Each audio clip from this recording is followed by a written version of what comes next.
بسم اللہ الرحمن الرحیم۔ ناظرین السلام علیکم۔ آپ دیکھ رہے ہیں دنیا ٹی وی آپ کی اسکرین پر۔ ناظرین، آج ہم آپ کو پارٹ 1 اسرائیل کی تباہی کا دکھائیں گے، کیسے کیسے اسرائیل نے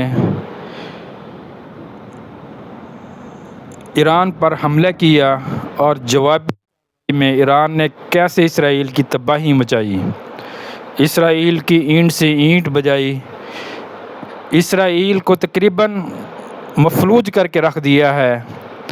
آج ہم اس عظیم ملک کی ہسٹری سنائیں گے آپ کو، جس کا نام ایران، جو اسلامی جمہوریہ ایران کے نام سے پہچانا جاتا ہے۔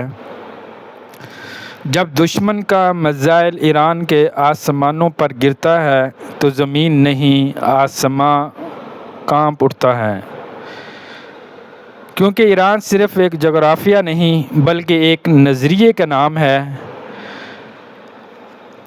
یہ حملوں کا جواب ہتھیاروں سے نہیں بلکہ ایمان، صبر اور قربانی سے دیتی ہے۔ جیسا کہ آپ نے دیکھا، یہ وہ قوم ہے جس نے کربلا میں سر کٹوا دیے لیکن حق سے پیچھے نہیں ہٹی۔ ناظرین اکرام، آج ہم آپ کو ایران کے شہاب اور خیبر شکن میزائلوں کے بارے میں بھی بتائیں گے۔ یہ صرف دفاع نہیں، یہ روحانیت کا انتقام ہے۔ یہ میزائل نہیں، کربلا کی بازگشت ہے جو اسرائیلی دیواروں کو ہلا رہی ہے۔ ایرانی ثقافت میں حملہ برداشت کرنا بزدلی اور بدلہ لینا بہادری نہیں بلکہ فرض ہے۔ یہ جنگ صرف دو سرحدوں کی نہیں، یہ حق و باطل کی اور ایک نئے مرحلے میں شروعات ہے، جہاں ہر میزائل کے پیچھے ایک پیغام ہے۔ ہم مظلوم رہ سکتے ہیں مگر شکست خوردہ نہیں۔ آج ہم آپ کو بتائیں گے اور ساتھ ساتھ اسکرین پر دکھائیں گے کیسے اسرائیل نے تل ابیب پر براہ راست میزائل حملہ کیا، ایک بھرپور منظم آپریشن، اور ایک ایسے وقت میں کیا جب تل ابیب خانہ جنگی کے دہانے پر تھا۔ یہ حملہ اسرائیل کے لیے صرف ایک فوجی چوٹ نہیں بلکہ ایک نفسیاتی اور علامتی زلزلہ ہے۔ ایران اب دفاعی دائرے سے نکل کر اسرائیل کے دل میں گھس چکا ہے، اور تل ابیب پر دن کے اجالے میں کیا کیا گیا ہم آپ کو اسکرین پر رہے ہیں۔ اگر تم باز نہ آئے تو ہم رکنے والے نہیں۔ جیسا کہ ایرانی سفیر کا بیان صرف الفاظ نہیں تھا، ایک نظریاتی چٹان تھا۔ جب ان سے پوچھا گیا کہ ایران کے پاس چین یا روس جیسا اتحادی کیوں نہیں، تو اس عظیم انسان نے ایک ایسا جواب دیا جس نے سب کے دل دہلا دیے۔ اس نے کہا، سچ ہمیشہ تنہا ہوتا ہے، اور یہ حقیقت ہے۔ اس فقرے میں ایران کی غیر وابستہ مگر اصولی پالیسی کا نچوڑ چھپا ہے، اور کسی طاقت کے سامنے جھکتا نہیں، نہ ماضی میں نہ اب۔ ایرانی سفیر نے صدام حسین کے زمانے کی یاد دہانی کرواتے ہوئے کہا، جب ہمارے پاس کلاشنکوف کی گولی تک نہیں تھی تب بھی ہم لڑے، اور آج ہم اسرائیل پر میزائل گرا رہے ہیں۔ ناظرین کرام، آپ نے ٹی وی پر دیکھا ہوگا کہ ایران کیسے کیسے مہلک ہتھیاروں سے اسرائیل پر بمباری کر رہا ہے، لیکن یہ ایک ادنیٰ سی حقیقت ہے۔ ہم آپ کو دکھا رہے ہیں دنیا ٹی وی آپ کی اسکرین پر پورے مناظر، جو ایران نے اسرائیل کو ایک ایسے وقت آیا جب اسرائیل کے وہم و گمان میں بھی نہیں تھا کہ ایران کے پاس اتنی بڑی طاقت موجود ہے، بلکہ امریکہ تک کو خبر نہیں تھی اس کی۔ اور آخر میں وہ جملہ جو وقت پر پتھر کی لکیر بن گیا، آغاز نیتن یاہو کے ہاتھوں ہوا، انجام انشاءاللہ ایران کے ہاتھوں ہوگا۔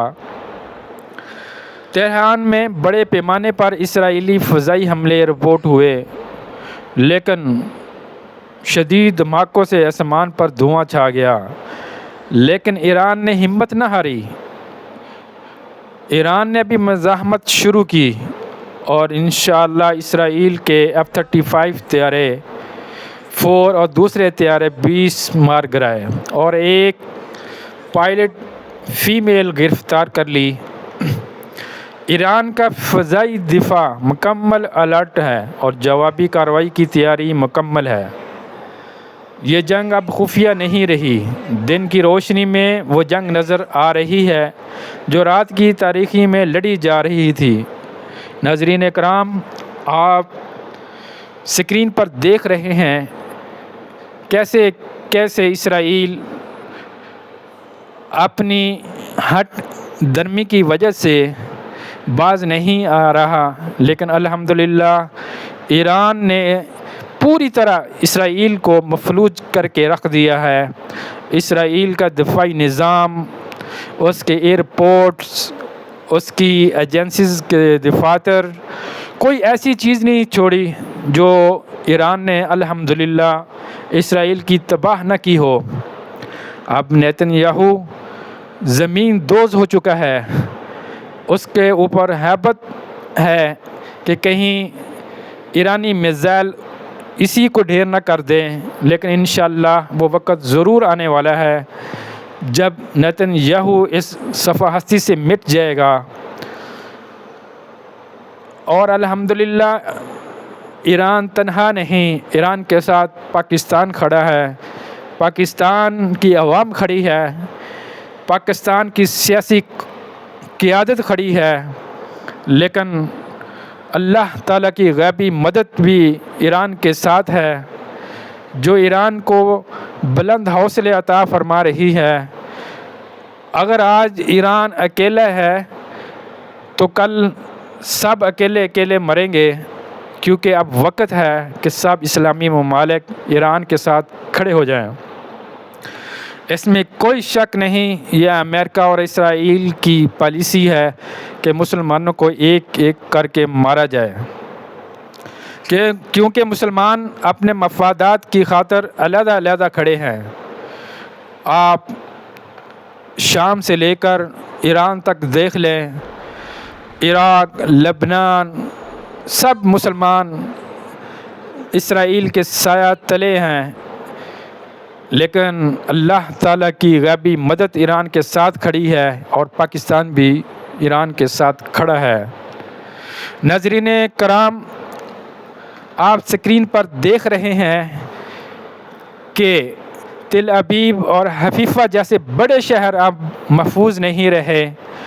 اسرائیلی شہری بڑی تعداد میں ملک چھوڑنے کی کوشش کر رہے ہیں، کچھ قبرص، کچھ یورپ اور کچھ دوسرے محفوظ ممالک کا رخ کر رہے ہیں۔ ہوائی اڈوں پر خوف و ہراس کا عالم ہے، چہروں پر خوف اور مایوسی واضح نظر آ رہی ہے، اور اسرائیلی عوام ایران سے معافی مانگ رہی ہے کہ خدا کے لیے جنگ روک دو، اور آپ نے آرمی کو کہہ رہی ہے کہ سرنڈر کر دو۔ نیتن یاہو کے لیے یہ عبرت ناک مقام ہے کہ اس کی عوام اب اس کے خلاف ہے اور وہ امن چاہتی ہے، لیکن امن اب اس وقت قائم ہوگا جب اسرائیل کو صفحہ ہستی سے مٹا دیا جائے گا۔ ناظرین کرام، آپ کو یہ بتاتا چلوں، اگر اسلامی ممالک اب اکٹھے نہ ہوئے تو ان کا پھر اللہ ہی حافظ ہے، کیونکہ اتفاق میں برکت ہے۔ اگر آج ہم اکٹھے ہوں گے تو اگلے چند گھنٹوں میں ہم اسرائیل کی اینٹ سے اینٹ بجا سکتے ہیں اور امریکہ کو بھی بتا سکتے ہیں کہ امت محمدی کیا ہے اور اس کا ایمانی جذبہ کیا ہے۔ مسلمان اللہ تعالیٰ پر توکل کرتے ہیں اور پر یقین رکھتے ہیں۔ ناظرین اکرام، اگر آپ کو میری ویڈیو پسند آئی ہو تو اس کو لائک، شیئر اور ہمارے چینل کو سبسکرائب ضرور کریں، اور اس ویڈیو کو اپنے دوستوں کے ساتھ شیئر کریں، اور کمنٹس میں بتائیں اگر کوئی کوتاہی ہو تو نیکسٹ اس کو ٹھیک کیا جا سکے۔ اللہ حافظ۔